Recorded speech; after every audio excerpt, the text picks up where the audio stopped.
dusty red on her shoulder. I was cleaning her shoe when it clicked on the trot over in the bright morning dew.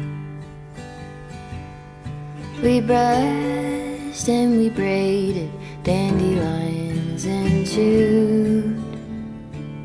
It was a mutual arrangement we both saw into.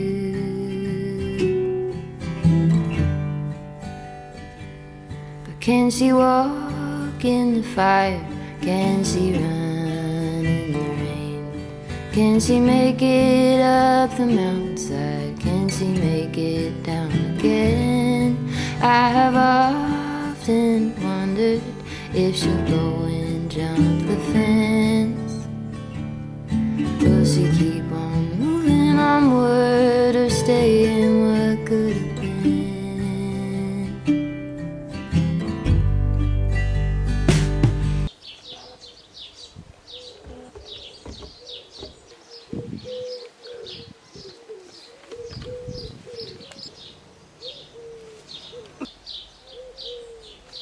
I feel like 1,000 years older since I last did this. Consider this just a big catch-up. 50% might seem like I'm moaning, but I'm making a conscious effort to include good things as well.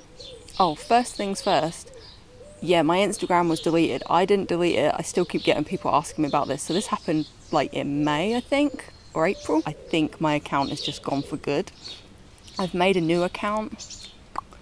If you want to follow me. At first, I didn't really panic because I thought, well, it's a mistake. It will be resolved. How stupid of me. But it kind of slowly set in the realization that I don't have all of those photographs. The main thing actually for me was my story highlights, because I used to really like curating them. I had a ton throughout all the years, and I had like loads of motherhood ones, and I'm never going to get to see them again. Also, this sounds silly maybe, but I keep track of a lot of things in my life through my Instagram posts. So regularly, like, we're filling out a form and it's like, how many years have you been together? How many years have you lived in this house? What year did this happen? I will know there's a photo where I can get that information from. I have noticed some positives about my Instagram being deleted as well, I have to say. With the new account, there is something more freeing about it, because if you've built an audience over at least a decade and you have changed a lot during that time, and it's a way that you earn money, you can't help but have all these weird feelings about it and feel like you can do certain things and you can't do certain things, and certain things are expected of you and certain things are not good enough quality, and you know, all this stupid stuff. I do feel free from that in a way. I feel like I can just post whatever I want, and there's something refreshing about starting again. And maybe it's a blessing in disguise. Maybe it is God, nature, the universe's way of saying to me, don't rely on bloody Instagram to earn a living. You crazy? That's really unstable. Don't do that. So maybe it's a kick up the bum that I needed, and it was better that it happened now than later. It was pretty important for my self-employment. I didn't realise how important, but since that happened, and then the rise in energy prices happening pretty much the same time, my income dropped by like 60%. That sucks. You can see why I'm a bit stressed. Basically, the last few years, I've been the one supporting the family, which is fine, but I have found it very difficult to do that and be the primary parent. Of course, everyone helps me out as best they can, but I'm still the primary caregiver, and I'm the primary just organiser and person who keeps the family from falling apart. I'm still making my jewellery. I'm really enjoying it. Even if it ended up being not profitable at all, I'd still do it as a hobby, you know, because it's my baby and I love it. I want to start making beaded things as well. I've been playing around making beaded necklaces. I do the necklace bit fine, but I really struggle with tying it off at the end and making it all secure and everything, so I've got to keep practicing that. I feel like I'm making some of my best things ever. I've got something exciting coming out soon, which I'm actually wearing. Since filming this, I've announced what the project is, and this is it. Bing! This is the Feline pendant named after Bambi's girlfriend. That's little Helene. It's so bloody cute, and up close it's even cuter. The little details on it are so sweet. I was so lucky to collaborate with Jade Silver on this. I will link you to her beautiful stuff down below. This is made with recycled silver, all done by hand, all done from scratch. It's just absolutely stunning. One of the best things I've ever done with little dough. I'm so happy with it. So grateful Jade wanted to work with me. I've been trying to crack some kind of solar system design. I bought a bunch of beads months ago, which reminded me of different planets. And I made what I thought I wanted to do, but it didn't look very good. And I was just tinkering around with some stuff I had. I think I cracked it.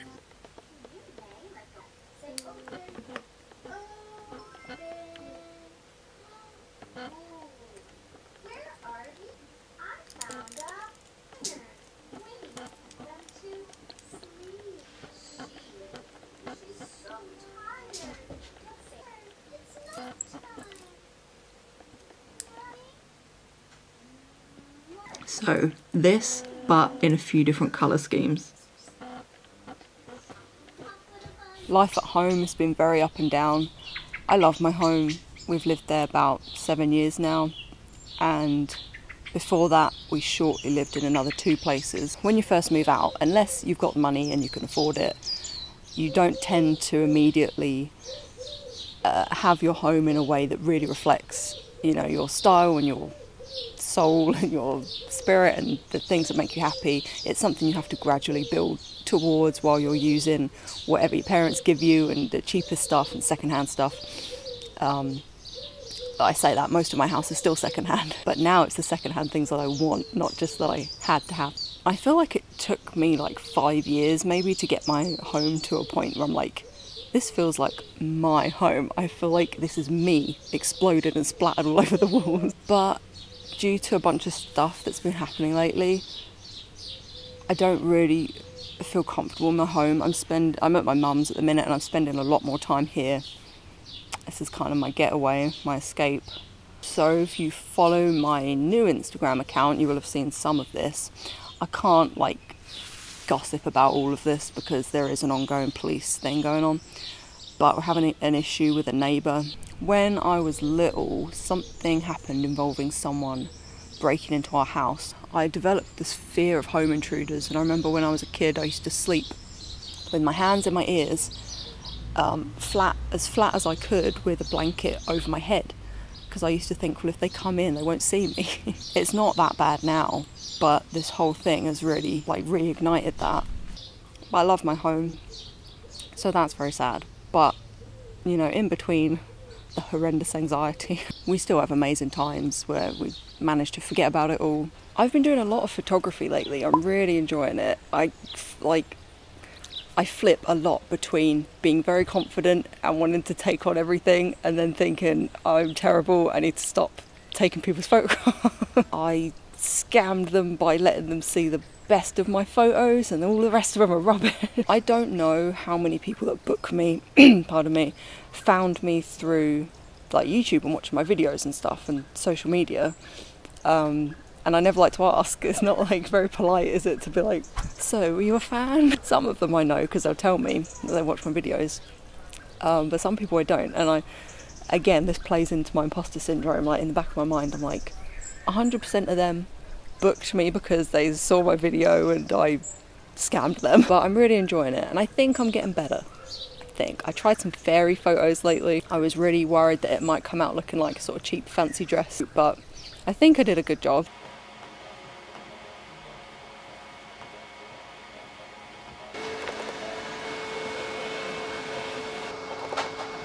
I spent ages on the photographs, photoshopping out the wire in the wings, because the wings were wired to make them stand up, and then it's got this like iridescent material over them and they were fluttery and beautiful. So I photoshopped out the wire in every single one. I photoshopped the mother fairy's ears to blend into like the prosthetic ears, and I used a new diffusion filter that made everything a bit more glowy, and I made it a little bit more glowy then in Lightroom. Doing a lot of photography, playing The Sims as much as I can when I get time. Mostly when Lana's having a nap on me, I'll play The Sims, because I realised like I really need to viciously carve out time for hobby. I used to think, well, all I do is hobbies, you know, jewellery making and photography and filmmaking, but now especially I'm like, no, I'm working, because if I had the choice I wouldn't necessarily be doing that at like 2 in the morning like I do.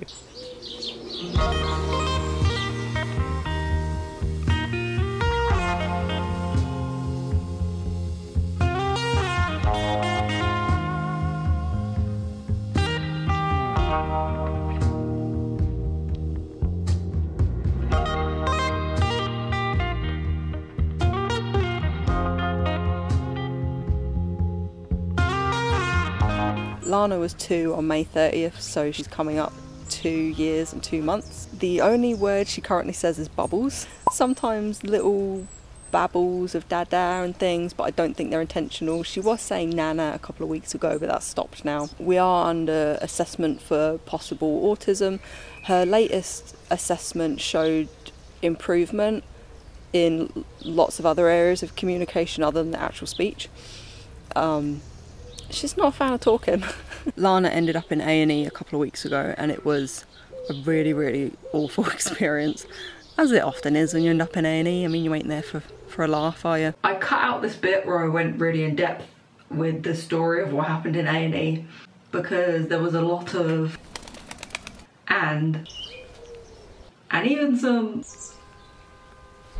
and I've done enough crying on the internet. I just don't want to get into it. The basic thing you need to know is we had a traumatic experience in A&E. Sorry. Control yourself. I need to maybe get a leaf to wipe my tears. Birdie, come here, lend me your feather. For about a week afterwards, she had night terrors. She seemed distant from me.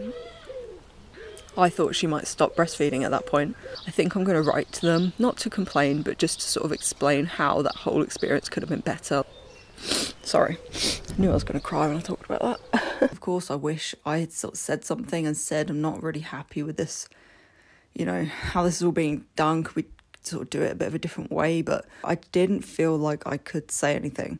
It's one of those like out of body experiences that you just sort of rocket through and think of everything you could have said or done afterwards. I didn't feel like I could say anything to these professionals, and I was tired and alone. Yeah, it was, wasn't it, Lana? It was. It was, wasn't it? Literally, like, that happened, and we were sort of just getting back to normal from that. And then, like, there was another incident with our neighbours, so then I fled the house. I literally just picked up Lana and ran. I've had a lot more challenging times being a mum lately, and I feel like it's because of all these other things that are going on around me. I'm not really in the right conditions to be able to just focus on being a mum.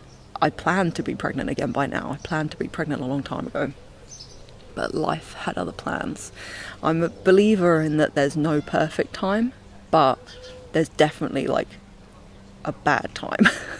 Just the word mental health, it feels now so inadequate to explain what life is like dealing with severe mental health problems. I'm, for the most part, okay. I have my struggles. Alex is really the one whose mental health is a daily, lifelong thing that we're dealing with. And just saying, like, you know, I have problems with my mental health doesn't even begin to describe what life is like when your mental health is a daily thing that can make you or break you. With everything that's been going on, I was kind of shocked that I wasn't a puddle on the floor. And I was like, when's it going to hit me? What's going on? I'm really, really grateful. So even when things are really getting on top of me, remember to count my blessings. This garden is a big one. This garden has really provided me with so much peace that I don't sometimes stop and go, yeah, you are like going through a lot, so go easy on yourself. I tend to just go, it's fine, could be worse, let's get on with it, and I just keep going. I'm really impressed with myself that I'm managing, you know. I have moments where I don't manage, but I, like, overall have weeks and months where I do. At the minute I'm doing everything like in water up to here, and I'm like just keeping afloat.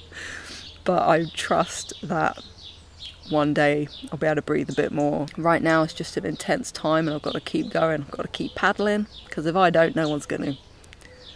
I visualise myself all the time spinning plates, and if I drop one plate I feel like all of them are going to go, and if I drop them I don't know if I'll ever get them back up again. You know, I have lots of thoughts about my work, like, am I doing the right thing? Sticking with little dough. Oh, I gained a bunch of weight as well. I'm like 2 stone heavier, and when I gained like a stone I was okay with that. Quite liked my body after that, but I don't know, I'm getting to the point where like, I can't fit in a bunch of clothes that I like. It's because I'm eating crap, I'm eating for comfort. I just want to be able to fit in like a couple of my old favourite dresses. That will make me happy. And yeah, I could buy new ones, but I like my old dresses, god damn it. My boobs have got way bigger since gaining weight, and I don't think I hate it. I did always really like having relatively small boobs, but I can deal with these. I have a lot of questions I need to ask myself and decide what direction I'm taking, because I don't really know. I'm in this sort of strange place where everything that used to be reliable is not. I need to have some kind of focus. I can't just float through and think it will sort itself out. I need, for me at least, I believe, I need a goal.